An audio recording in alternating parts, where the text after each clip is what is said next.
So now that we've given a quick overview of partitioning with Java parallel streams, and I kind of clued you into the fact that different types of collections have different performance consequences with respect to partitioning for parallel streams, let's talk a little bit about how to demonstrate the difference in performance.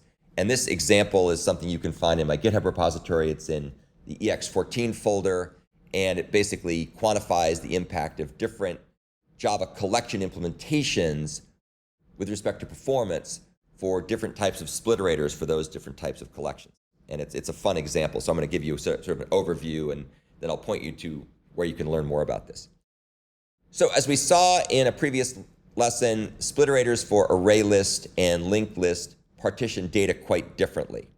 So if you recall, the LinkedList version performed quite differently from the ArrayList version. In particular, here's the ArrayList version, the ArrayList spliterator. As you can see, it's designed to split evenly, low plus high divided by 2, and efficiently, constant time operation to do the splitting, no muss, no fuss, about as good as you're ever going to get. In contrast, LinkedList's spliterator doesn't split evenly. It splits things up into these chunks, and it doesn't do it particularly efficiently because it ends up copying data. It copies data from the linked list, as you can see here, into the array that we allocated. So we have to allocate memory, we have to copy memory, and it doesn't do this stuff in an even way. So it's just not going to perform as well. So how well does it perform or not? Well, to demonstrate this, I wrote a little program, which is the EX14 program. EX14 includes other performance comparisons as well. But one of the things it does is it times the amount of, it computes the amount of time required to uppercase collections, either a linked list or an array list, using parallel streams. And the basic idea here is as follows. We give it a list of words, and if you were to look at the test program, you would see that one of those lists is going to be an array list of words, and the other list would be a linked list of words. And of course, because we're always happy to show William Shakespeare examples, the particulars of the words are all the words in the complete works of Shakespeare.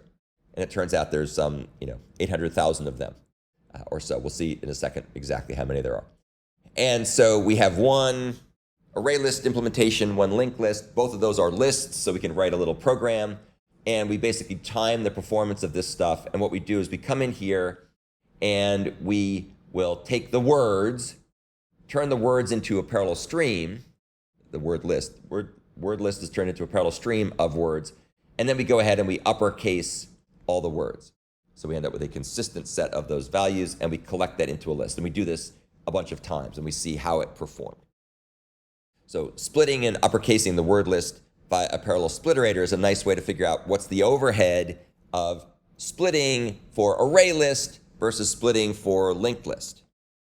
And here are the results, and then I'll point you to a video that walks through this in a bit more detail, because I don't want to have to spend time right now doing it, but I just want to give you the results and talk about the results because they're really quite interesting. So we do this for 4 different sizes of words of Shakespeare. First, we just take the first 1,000 words of Shakespeare, then we take the first 10,000 words of Shakespeare, then we take the first 100,000 words of Shakespeare, and then we take all the words of Shakespeare. So in this case, you can see that there's 883,311 words in Shakespeare. You probably didn't know that. You probably wonder why you need to know that. The answer is you don't really need to know that, but it's interesting. If you're ever on Jeopardy and that's one of the questions, now you're more likely to win. So look at the results. So this is the results in milliseconds. And you can see when the number of words is small, the performance is almost equivalent. So the point is it doesn't take very long to do a parallel spliterator on a small list of words with array list or linked list. Okay, fine. Likewise, you can see when we get 10,000 words, now it's going to be almost about the same as well. Linked list and array list, about the same. Array list is a tiny bit faster. When we get to 100,000 words, now we start seeing some significant differences, right? So now it's about 100 milliseconds faster to do the array list than the linked list. But when we get to all the words in Shakespeare, all 883,311, we find that we're much faster doing array lists. So now it's basically, I don't know, what is that, 5x or 6x times faster to do ArrayList than LinkedList. So the main point there is, as n gets bigger, the performance boost of ArrayList splitting goes up. That's the only thing that's changed, just the splitting time. Everything else is the same. We're doing the same amount of work. And this kind of comes back to that n times q model we've talked about before. Remember, we talked about n times q, where n is the number of elements and q is the amount of time to process. Well, for both of these data collections, both ArrayList and LinkedList, q is the same. They're uppercasing the word. So q is constant with respect to the test.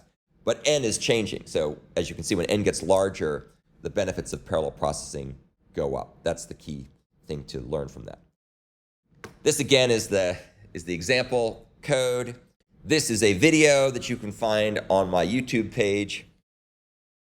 And this walks through the example in much more detail. And you can find it, well, actually, don't try to memorize this link. That's where it is. But if you go to my YouTube page and you look up a performance comparison of Java spliterators and collections for various Java collections, and collectors, it'll walk through the example sort of line by line. Probably don't need that, but it's kind of interesting. There's also other cool performance tests there as well.